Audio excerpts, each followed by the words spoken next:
Welcome to the Deep Dive. We sift through sources to bring you, well, the most compelling insights. Glad to be here. Today we're looking into something that usually feels safe, childhood sleepovers. Right, a space of innocence, usually.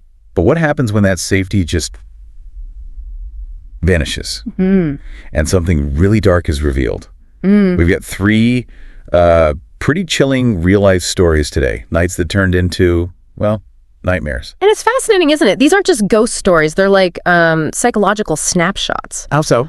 Each one gives us a glimpse into these primal fears we have. The home being invaded, friendship twisted by some shared threat, finding darkness where you least expect it. Okay. We're going to unpack these, look at the fear, the survival instincts kicking in. Absolutely. A sleepover is meant to be safe, fun. These stories show how thin that line can be. It really can. So prepare yourself. You might think twice about the next sleepover invitation after this. Let's dive in. Okay, story number 1. It starts pretty innocently. Flashlight hide and seek. Classic sleepover game. Yeah. 2 cousins, 9 years old. Our narrator and Tyler. They're at Tyler's house, which is described as just massive. Okay. Big house, lots of places to hide. Exactly. It's night. Parents are out. An older cousin, Joe, was supposed to be watching them, but he took off. Oh, so they're alone. Completely alone. And this game of hide and seek is about to get terrifyingly real. That's already setting the stage, isn't it? Kids alone, big house, nighttime. It heightens everything. Totally. So the narrator hides first, goes upstairs, finds an unused bedroom. Right. Hides between 2 big beanbag chairs, pulls a blanket over, but leaves the door slightly open, so it doesn't look too obvious. Smart. Then silence until it isn't. They hear floorboards creaking, footsteps on the carpet getting closer, closets opening, one, then another, pause. Then? Rummaging through desk drawers across the room. Okay, so naturally the narrator thinks, Kyler found me. Who else could it be, right? That makes sense. But then, this is where it gets chilling. From downstairs, they hear Tyler's voice. Yeah. His young, innocent voice calling the narrator's name like he's still looking. Oh, that's horrifying, the realization. Instant terror. The person in the room searching is not Tyler. It's a stranger. Just picturing that moment. Cheek out, see a much taller, fully grown man. And as soon as this guy hears Tyler's voice from downstairs, he freezes, then ducks behind a small wall out of sight. Wow. That cognitive dissonance. Hearing one thing, seeing another, the immediate threat reassessment, it's that freeze response, leading straight to figuring out how to escape. It's incredible. Tyler then walks into the room, flashlight beam sweeping around, calling the narrator's name, completely unaware. Oblivious to the danger, just feet away. The narrator's just praying the light doesn't hit that corner. Then the beam finds the blanket. Okay, what do they do? With amazing calm for a 9-year-old. Okay. They come out, pretend Tyler won, even manage a sort of fake laugh. Incredible presence of mind. Tells Tyler, you got me. Then immediately starts nudging him out of the room, talking normally, keeping it natural. Yep. It's not until they're halfway down the stairs that the narrator whispers urgently, there was someone in there with me. And then they run. They bolt straight next door. Yeah. The neighbor calls the police. That ability to suppress the fear, execute a plan to save both of them. It's remarkable. It's not just fight or flight. It's this complex, strategic thinking under extreme pressure. Even at 9? Even at 9. Yeah. And seeing the police lead the intruder away, that image sticks. It's resolution, but it marks you. That safety breach is permanent. Makes you wonder how common that kind of composed reaction is in kids. It's rare, but it happens. Extreme stress can sometimes unlock surprising clarity. Okay, let's move to the second account. Another sleepover. This time the narrator's 13 with their friend Mike. Okay, older kids this time. Yeah, and the setting. It's perfect horror movie stuff. Cloudy, dark, drizzly night, flashes of lightning now and then. Nice atmosphere. And Mike's house. Isolated. Dead-end street, forest right in the backyard. Oh, that isolation factor really ups the ante psychologically, doesn't it? The woods pressing in, no neighbors close by, the house feels less secure. Exactly. So it's late. Mike's dad is asleep upstairs. The two of them are downstairs in the den playing GameCube. Typical sleepover. Until they hear a knock. Front door. No, the backyard window. Ooh, okay. That's unsettling. The blind is shut. The narrator gets a bad feeling, tells Mike not to open it, but Mike does anyway. Of course he does. The narrator quickly kills the TV and the lights, plunges the room into darkness. Smart move. There's faint light outside, and just then, lightning flashes. They see it. Wet grass. Nothing else. Just eerie silence. Eerie silence. They just sit there in the dark, staring at the window, waiting. That anticipation must have been awful. After a while, they turn the lights back on, try to brush it off. But this time, they leave the blinds open. Uh-oh. The narrator keeps glancing over. Nervously, they get back into the game, trying to forget it. Then bam! Another set of knocks. Louder this time. More forceful. Okay, now it's definitely not just the wind. They both jump, stare at each other. Lights are on inside, so seeing out is hard. But then, another flash of lightning. And it illuminates just long enough to reveal the person who was standing at the window. Oh, confirmed sighting. That changes everything. But still fleeting, mysterious because of the storm? Yeah, the ambiguity shifts to a real threat, but it's still not clear who or why. Right, and that uncertainty can be worse than knowing. Our brains hate unresolved threats. The imagination runs wild. And the escalation?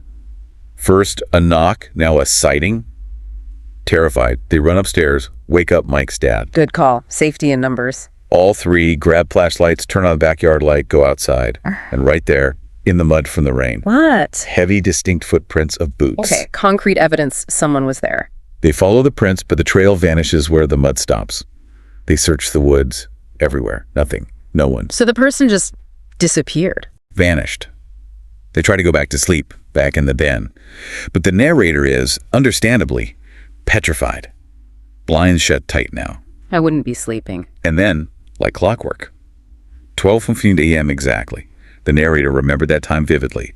A third set of knocks. Even with the blinds shut, they couldn't see in. Exactly. Makes it even creepier. They freak out again, run upstairs. What does the dad do this time? He goes out alone, tells the boys to call the police if he's not back soon. Brave man. Comes back soaking wet from the rain, found absolutely nothing. Police come, but what can they do? No suspect, no more evidence. Wow. The knocking stopped after that night, but the narrator never slept over at Mike's again. Said the den always gave them the creeps. And that's a classic conditioned fear response. The den itself becomes linked to the terror, the unresolved nature of it. The mystery knocker leaves that lingering unease, the creeps. The brain doesn't get closure, so the fear remains potent. It's chilling how a place can become tainted like that. It's a survival mechanism, really. Avoid the place where the danger was, even if the danger itself is gone. Right. Okay, our final story. Another sleepover. Narrator is younger this time, just 8 years old, visiting their friend Chris. 8 years old, very vulnerable age. They're at Chris's new house out in the country, surrounded by woods. Sounds idyllic, right? Until it isn't, I'm guessing. Pretty much. From the first night, something feels off. The narrator keeps hearing sounds, strange scratching noises from below the floor. Okay. Asks Chris, you got a basement? Chris says no basement they know of. But his whole family has been hearing weird noises for days. They were already planning to check it out. So the whole family heard it. That makes it much more credible and creepier. An established unknown presence, and again, the woods, the isolation. The next day, it's warm, partly cloudy. The boys decide to explore the woods behind the house. Venturing into the unknown. There's sort of an opening, almost like a path. As they're walking, Chris kicks something hard under the leaves. Metallic. What is it? A rusty old cellar door. Hidden. Even Chris's dad didn't know it was there. Whoa. A secret entrance. Chris manages to pull it open. It makes this horrible ear-piercing squeal. And below, just pitch blackness. They can barely make out a ladder going down a really narrow tunnel. Nope. I wouldn't go down there. Neither do they. But then, they hear something from the darkness below. What kind of sound? Something dropping onto a hard floor. A pause. Then, metallic sounds echoing up the tunnel, getting closer. Oh no. Climbing sound. The realization hits both boys at the same time. Somebody climbing up the ladder towards them. That's pure primal fear. Something unseen emerging from a hidden, dark place. The flight response is the only sane reaction there. They bolted, ran screaming for Chris's dad. I bet they did. Chris and dad is shocked. Calls down into the cellar. Anyone there? No answer. He calls a couple of friends over. Smart. Don't go alone. The men go down. The boys have to stay inside, freaking out. 5 minutes later, the men come back up. And Visibly shaken, nervous. They talk to Chris's mom privately. Police show up again. Boys are kept in Chris's room, away from whatever's happening. they were never told what was found. Not then. The secret was kept. Which, for kids, can be almost as bad. Your imagination fills in the blanks, right? Absolutely. That denial of information creates this cognitive void. The unknown can feel worse than the known, even if the known is terrible, though in this case. Yeah. It wasn't until 5 years later, narrator's 13, Chris finally sends him a text, tells him the truth. Okay, what was the truth? Devastating. Chris's dad and his friends found 3 full body bags tucked away in a corner. Oh my God. Also an old cot, broken beer bottles everywhere, smelled like fresh pot. So someone was living down there. Yes. Chris confirmed it. The sounds they heard, that was whoever was living down there and whoever was responsible for those dead bodies climbing the ladder right towards them when they opened that door. That confirmation years later, it's like a second trauma, recontextualizing that childhood fear with the horrifying reality. Knowing how close they actually came, it's the ultimate violation, evil literally under their feet. Just unbelievable. So these stories, the intruder playing hide and seek, the midnight knocker, the cellar, They really hit home, don't they? they're stark reminders of how thin that veil between ordinary life and genuine terror can be. Yeah. Makes you rethink places you thought were safe. Exactly. And that's the question it leaves you with, isn't it? How would an experience like that change your perception of safety, of home, of something as simple as a sleepover? Yeah. The fear lingers, the memories these narrators have. They speak volumes about the impact. The world just isn't quite the same afterward. Indeed. Well, we hope these accounts gave you something to think about. Maybe look at things a little differently. Stay vigilant. Thanks for joining us on this deep dive. If you have sources you want us to explore, send them our way. And make sure you subscribe to the show. Yeah, subscribe right here on the Horror Docs channel. Don't miss our next exploration into the unexpected. Until then, stay curious and maybe keep a light on tonight. Good advice.